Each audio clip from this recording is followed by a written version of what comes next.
نیت کی اہمیت صحیح بخاری کی اس حدیث سے واضح ہوتی ہے کہ سرکار دو عالم صلی اللہ علیہ وآلہ وسلم نے ارشاد فرمایا،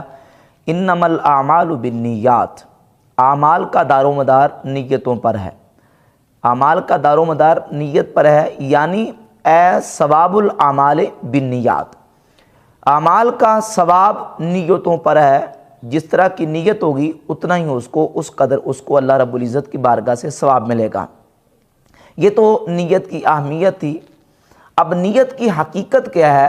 نیت کہتے ہیں عقد القلب علی الفعل، کسی کام کے کرنے پر دل کا پختہ ارادہ، یہ نیت ہے۔ نیت کی یہ حقیقت ہے۔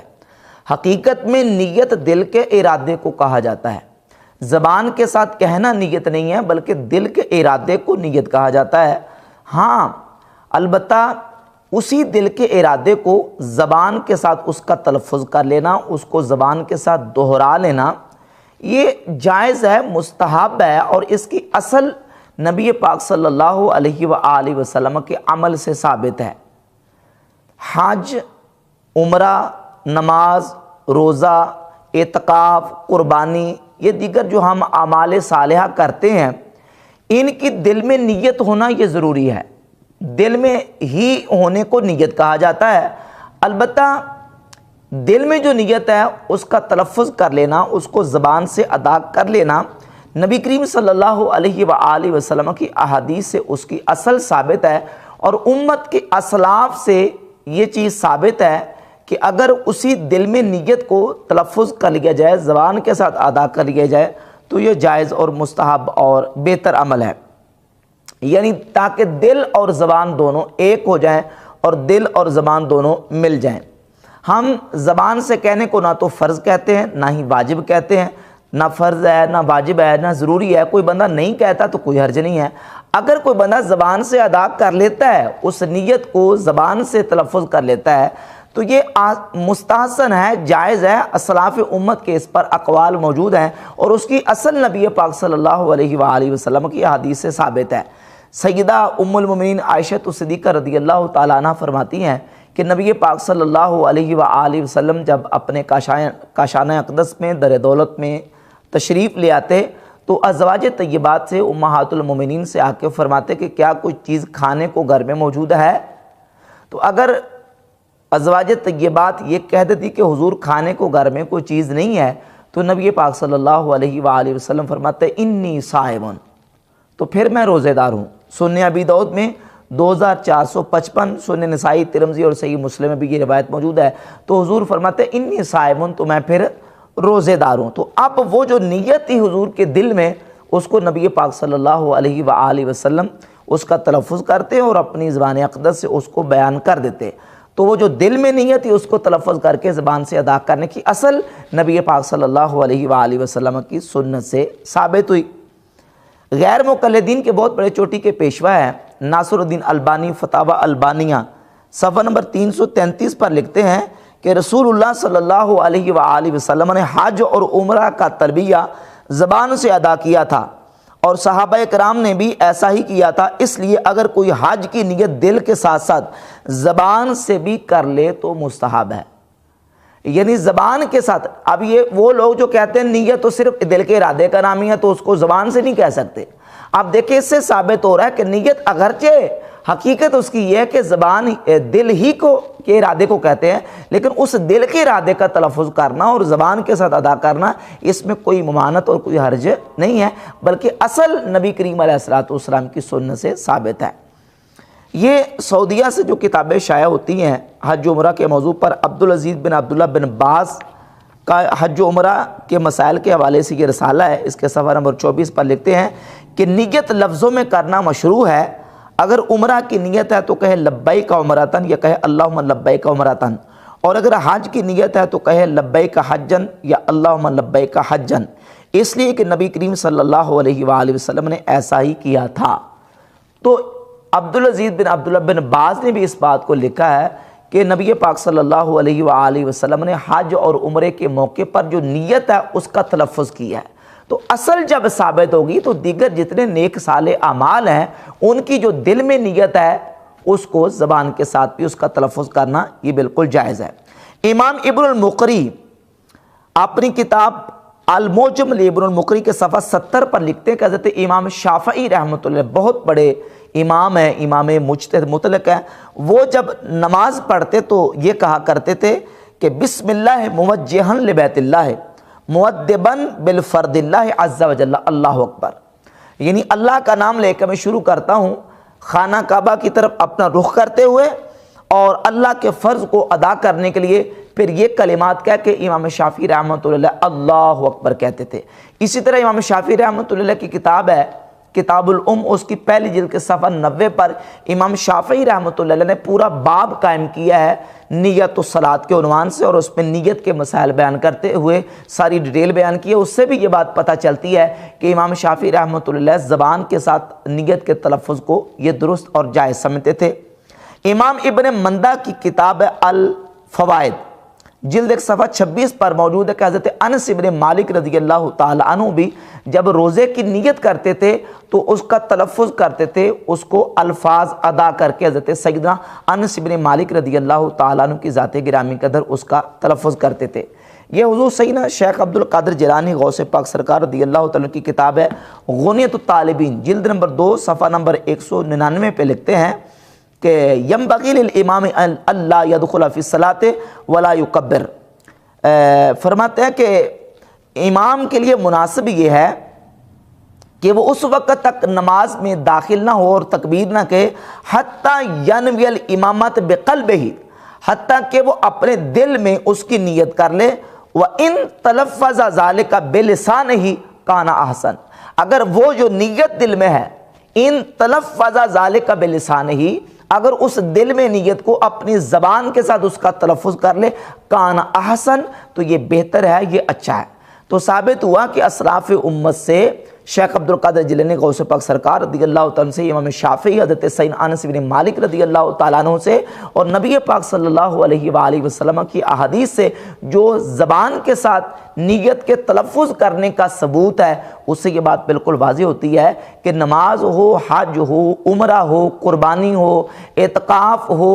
روزہ ہو، ان نیک اور صالح اعمال کے لیے زبان کے ساتھ تلفظ کرنا نیت کا یہ جائز۔ نیت اگرچہ حقیقت ہے، نیت دل کا ارادہ ہے، کوئی زبان کے ساتھ نہیں کہتا تو کوئی حرج نہیں ہے، لیکن اسی نیت کو اگر زبان کے ساتھ دہرا دے تاکہ دل اور زبان دونوں جو نا وہ ایک ہو جائیں تو یہ بہتر ہے، اچھا ہے، اس میں کوئی گناہ والی بات نہیں ہے۔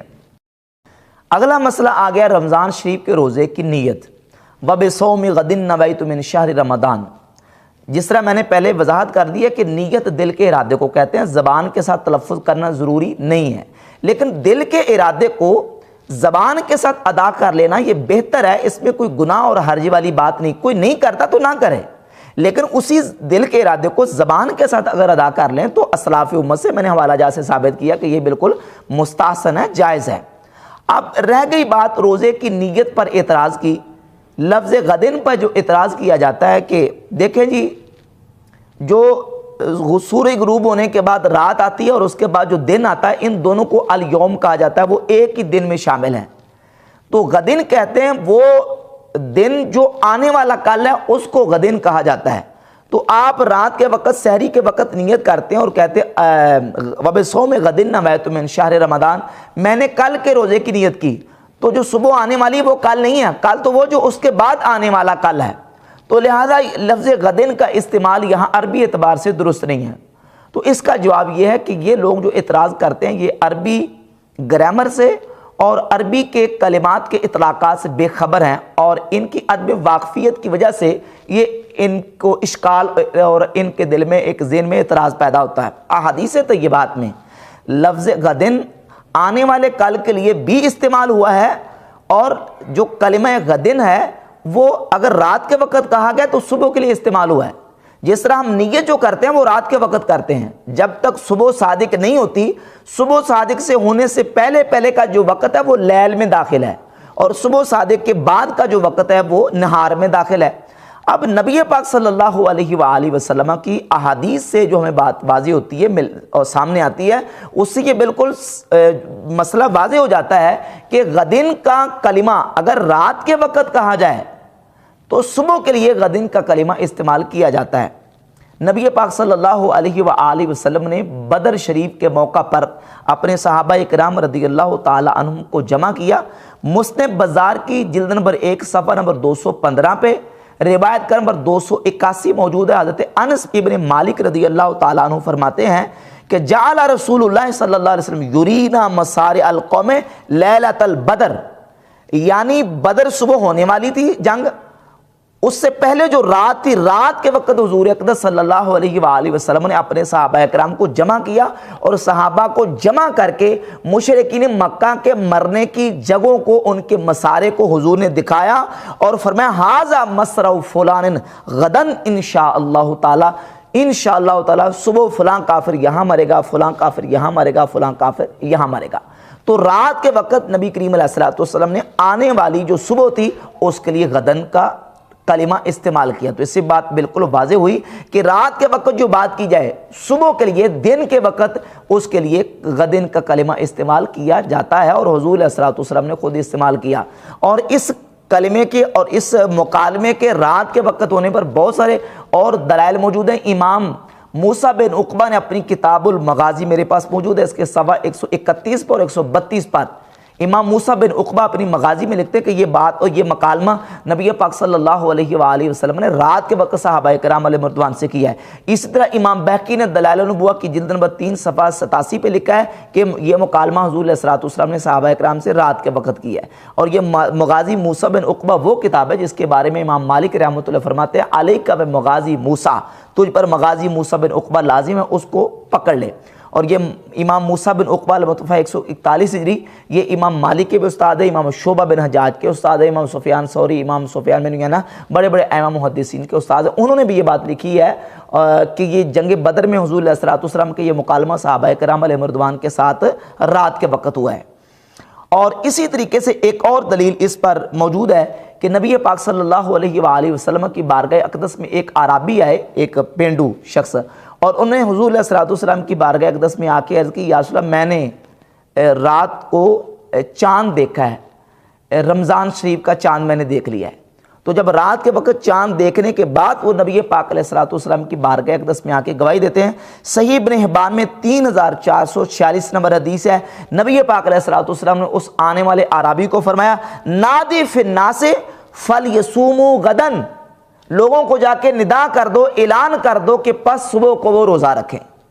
چاند دیکھنے کے بعد رات کو نبی پاک علیہ السلام کی بارگاہ میں وہ شخص آئے اور آ کے جب کہا کہ میں نے چاند دیکھا ہے، تو اسی رات کو رسول اللہ صلی اللہ علیہ وسلم نے ان کو فرمایا نادی فی الناس فلیصوموا غدن، لوگوں کو جا کے ندا دے دو اور ان کو اعلان کر دو کہ صبح کے وقت روزہ رکھیں۔ تو حضور نے رات کے وقت آنے والی جو صبح تھی اس کے لیے غدن کا کلمہ استعمال کر کے یہ بات واضح کر دی کہ غدن کا جو کلمہ ہے وہ آنے والے کل کے لیے بھی استعمال ہوتا ہے، اور رات کے وقت اگر صبح کے جو دن کے لیے جو آنے والی صبح ہے، نہار ہے، اس کے لیے بھی غدن کا کلمہ استعمال ہوتا ہے۔ تو وَبِصَوْمِ غَدٍ نَوَیْتُ مِنْ شہر رمضان کا معنی یہ ہے، چونکہ یہ نیت رات کے وقت کی جاتی ہے، معنی یہ کہ آنے والی جو صبح ہے میں اس کے روزے کی نیت کرتا ہوں، لہٰذا عربی اعتبار سے بھی یہ بالکل درست ہے۔